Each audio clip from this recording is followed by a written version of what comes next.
როგორ იწერებოდა საქართველოში დევნის გამოგონილი ისტორიები კანადისა და ამერიკის ვიზების მისაღებად. ერთ-ერთი დაკავებული ჩვენება ქრონიკამ ექსკლუზიურად მოიპოვა. ქართულ-ამერიკული თანამშრომლობის შედეგად გამოვლენილ საქმეს 9 ბრალდებული და 3 დაკავებული ხავს, თუმცა არ არის გამორიცხული დამნაშავეთა წრე კიდევ გაფართოვდეს. გაირკვა ისიც, რომ ყალბი დოკუმენტების ნაწილი რუსეთში მზადდებოდა. მარიამ ქართველიშვილია პირდაპირ ეთერში. ქართველი და ამერიკელი სამართალდამცველების მიერ ჩატარებული მასშტაბური ოპერაციის შედეგები ცნობილია, თუმცა გაირკვა, რომ გამოძიება ჯერ არ დასრულებულა.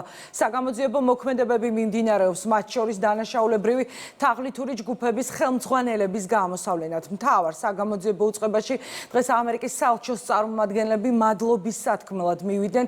მხარეებმა ურთიერთთანამშრომლობის მნიშვნელობას ხაზი გაუსვეს და თანამშრომლობის კიდევ უფრო გაღრმავებისთვის მზადყოფნა გამოხატეს.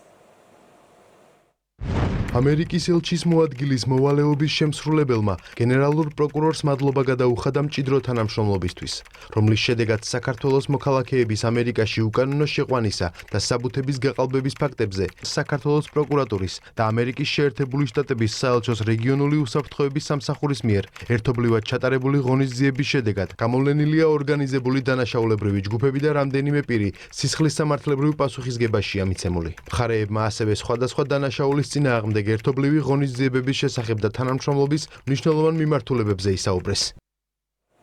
ვიზების თაღლითების საქმე 18 ტომიანია, ასობით დაზარალებული ჩვენების გარდა საქმეში დევს ბრალდებულების აღიარებითი ჩვენებები, დეტალურად ყვებიან ვის რა როლი ჰქონდა საბუთების გაყალბებაში.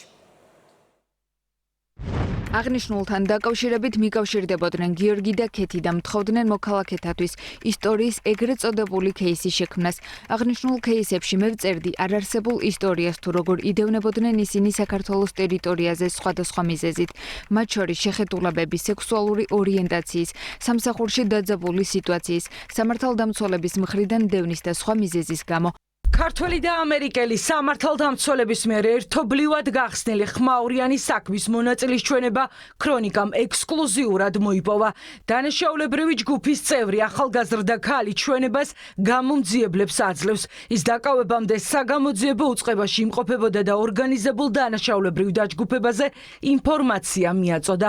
ბრალდებულმა პროკურატურის გამომძიებლებს მოუყვა, ვის რა როლი ჰქონდა თაღლითურ ქსელში.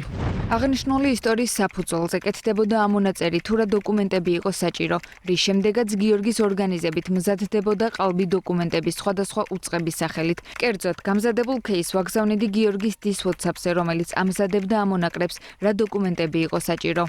ბრალდებულების ნაწილმა ჩვენება მისცა, თუმცა გაირკვა, რომ ვიზების საქმეზე დაკავებულები დანაშაულებრივი ჯგუფის ხელმძღვანელების ვინაობას არ ამხელენ. 2 დანაშაულებრივი ჯგუფიდან ერთის წევრი ბრალდებული ქალი სასამართლო პროცესზე გირაოს სანაცვლოდ გათავისუფლებას ითხოვდა.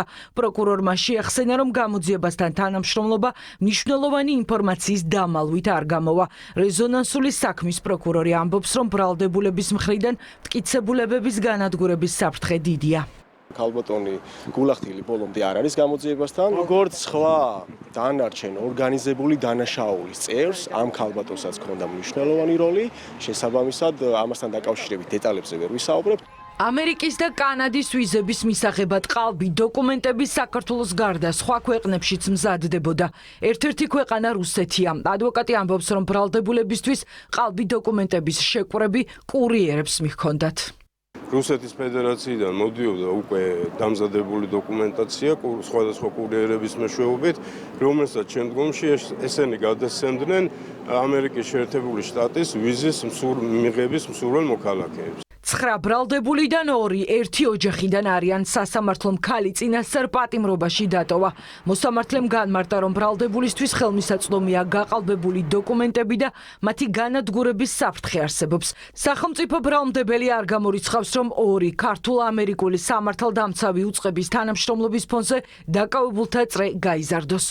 საქმე ეხება მასშტაბურ დანაშაულებრივ ორგანიზებულ ჯგუფს, სადაც მიმდინარეობს არაერთი საგამოძიებო და საპროცესო მოქმედება. შესაბამისად, მონაწილე პირები ამ დანაშაულში შესაძლებელია პირთა წრე გაიზარდოს. ორგანიზებული ჯგუფის მიზანი იყო გამოგონილი ისტორიების და ყალბი დოკუმენტაციის საფუძველზე კონკრეტულ პირებს მიეღოთ თავშესაფარი თუ ვიზები ამერიკის შეერთებულ შტატებში. შესაბამისად, საქმეში არსებობს არაერთი პირდაპირ მტკიცებულება. გაყალბებული ოფიციალური დოკუმენტები, გამოგონილი პოლიტიკური და იდენტობის გამო დევნის ამბები. ქვეყნის რეპუტაციული ზიანის მიღმა დაზარალებულია 366 ადამიანი, რომლებმაც თაღლითურ ქსელს $1000 გადაუხადეს.